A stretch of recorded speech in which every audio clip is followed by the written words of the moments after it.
before we begin the review, you guys may have noticed the last couple months I've been decidedly a lot angrier with my rants. The WWE current product is pretty shit. Let's be honest about that. There's good aspects to it, bad aspects to it. This is like 1999 WCW. There's going to be some good shit and there's going to be some bad shit. But it's all downhill from here. Right. Wait, are you talking about my show or are you talking about WCW? WCW. Oh, that's a good point. Okay. Maybe not the best comparison. True. Well, no. My point is, there's good and bad. Yeah. But you guys tune in for fun, wrestling analysis from two great wrestling fans. And also, the occasional angry rant. I'm going to do less of those and focus mostly on some of the positives. I'll rant sometimes. But especially for the derbies, I've put up a few too many of my angry rants. I can't move to the left anymore because there's not much room on the left because there's no armrest there. This is true. That's the whole point. I'm going to have fun. Let's have fun. Let's get back to having fun with this. I like it when you say it like that. Fun. Fun. Let's have fun. Let's have fun. This is good. Oh boy, let's have fun. Anyway. Right. By the way, this is Real Honesty with Jonn, Ritland, and the Terminator. Yeah, so Big Cast got released. We hardly knew ye. Now you can join Enzo and do raps. Yes. Much like when he was together with Carmella. Big Cast got released. Speaking of Carmella, we'll actually get to her in a minute. Paige runs down the card. Talking about a 5-man gauntlet. Insert joke about Paige and 5 men here. In all seriousness, by the way, the guy that pie-faced her, you're a piece of shit, and I hope you're caught. Yeah. And I'm not going to knock all people in Chicago. It's not their fault. That guy may not even been from Chicago. But it's just bad. That's just a bad look. Yeah. But anyway, Carmella... What, assaulting women is a bad look? No, never. Sometimes they be revered as WWE superstars. Austin. Not Creed. Steve Austin. Even though Xavier blocked me, I'm not going to say that. Carmella comes out, celebrating, okay. Speaking of running down the competition. Here's the thing. And yes, I ranted, and I'm still going to rant about her being Asuka because it didn't need to happen. And if you think it needed to happen, fine. You can come at me if you want. You're entitled to your opinion, even when it's wrong. That doesn't mean that Carmella's totally useless, because you and I were talking about this, and Carmella does get it is hard to get actual heat in this day and age with, social This is why we media. got Jinder. Carmella's better than Jinder. She is. I may rant on her. She is better than Jinder. Alright then. Well, here's why. The WWE title is more prestigious than the SmackDown Women's title. But anyway, Carmella, it's like, what did Carmella say? There was something about self-confidence. Oh, yeah. What was it? You thought I ever had self-confidence? She was trying to say, you ever thought I had issues with self-confidence? But she instead said, you ever thought I had self-confidence? And I'm like, yes, Carmella's daring story about her personal self-loathing. Here's the thing. This is what happens when you script people too much. You had Ellsworth come out. I have nothing against Ellsworth. Except that wink. Yeah, he looks like he's having a stroke. I have nothing against Ellsworth, but this story ran its course. Yes. A while ago. This didn't need to happen. And you had Asuka come out there and kick Ellsworth in the dick. She kicked him in the dick. She didn't kick him in the gut. Yeah, she kicked him right above. Yeah. But anyway, maybe it finally gave him a chin. He's a Volchinian. And then Carmella cannot hit a good kick at all. I mean, Jesus Christ, Asuka's having to really sell. It wasn't bad. It wasn't good, though. It was not a super kick. It was just a kick. Pumped up kicks. Better run. Outrun. That was a good song, by the way. Yes. It was here's the thing. It was typical stuff. My thing is I don't believe that this title reign is going to do any good for Carmella. They need to establish a good women's champion. Carmella is a character that can work. They did have a good women's champion. Charlotte. But Charlotte did have to lose it. Yes.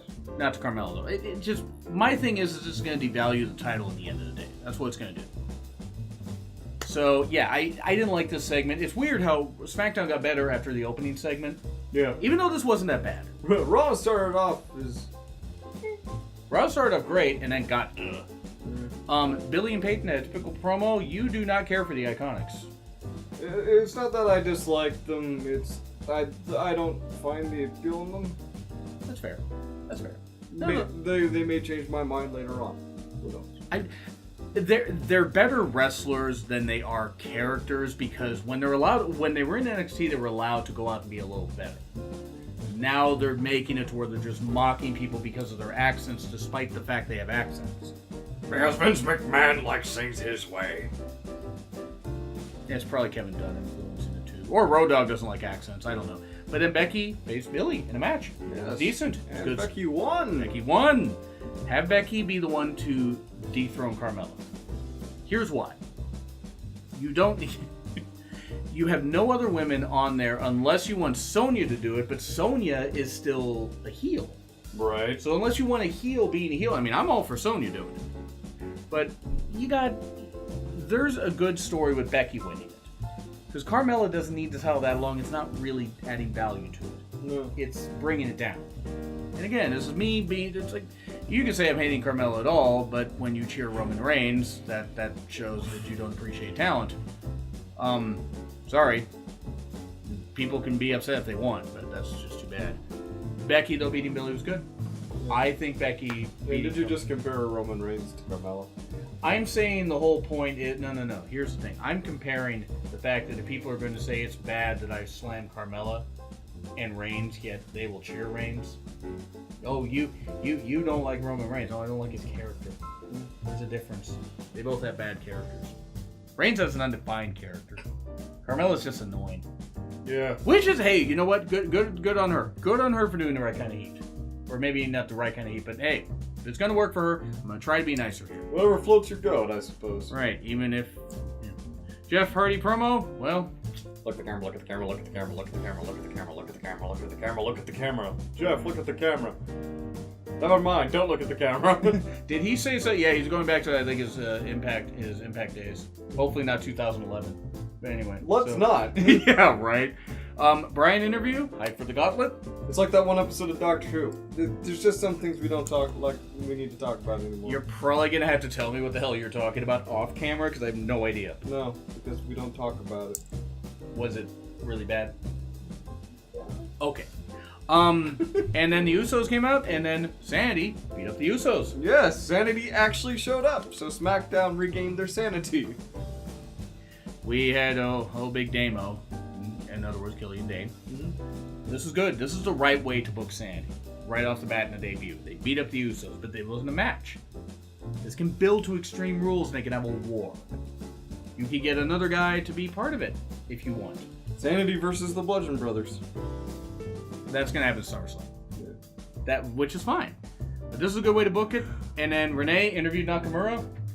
And I guess they're going to have Nakamura versus Jeff Hardy. Yes. For the U.S. title. Because you couldn't beat AJ a bunch of times, so here's a consolation prize. Please don't leave, Nakamura. At least it's a belt. Yes, but I'm just saying, they kind of made his heel turn seem weak. With losing to AJ that much. That's my opinion. I mean, nothing against AJ. That's just my opinion. Yeah, but anytime you lose, it weakens your position. Right, but I'm just saying the amount. Despite what Road Dogg thinks, wins and losses do matter. I refuse to believe that Road Dogg actually thinks anymore. I'm not saying he's a bad guy, but anyway. Gallows and Anderson lost to the Bludgeon Brothers. This was better than the pre-show match that they had. Because it was a good TV match. And it was nice because Gallows and Anderson were showing more fire, attacking the Bludgeon Brothers. You know, it was a little better. It wasn't great, but it was a little better. I liked the Money in the Bank match better. You did? I don't know, maybe it's because it was a TV match, it was a rematch. I didn't see why Gallows and Anderson got a rematch, but it happened, and it wasn't a bad match. Bludgeon Brothers retained, and then Daniel Bryan comes down to start off the Gauntlet match. We had 3 matches on this whole show, by the way. As he was coming down, he gets stopped by the Bludgeon Brothers, who he hadn't left yet. So, I mean, I don't know why Daniel Bryan went down there early, but whatever. Yeah, the Beard Bros. But that would come back into play later. Gauntlet match. This might actually be the best episode of SmackDown of the year. Honestly. I think it was better than the SmackDown after Mania. Because it was paced well. It built to Extreme Rules correctly. Gauntlet match started off with Bryan versus Big E. Stop with the apron spots. Stop with the spear through the ropes. There were some very brutal spots. Stop with the diving headbutt. Brian, love you, man, but come on. You don't want to bang your Aberdeen brain around. I mean, come on. I reached for that joke a lot. Yeah, well, you don't have to reach far because Aberdeen's in Washington. It's 3.5 hours away. Yeah. But it was good stuff. They had a really good match. And Brian beat Big E. Yes. And then Samoa Joe. And we missed most of this because it was during commercial. Thank you. Thank. This is good. It's not that we missed it, it's just that when you've got a commercial playing, you stop focusing on what's not making noise. Right. Biological imperatives and all that. I really do hate those split commercials because when they appear, everything just stops. It's like the action doesn't matter at that point. I understand why they did it on the Gauntlet matches, because they had 50 minutes to finish everything up.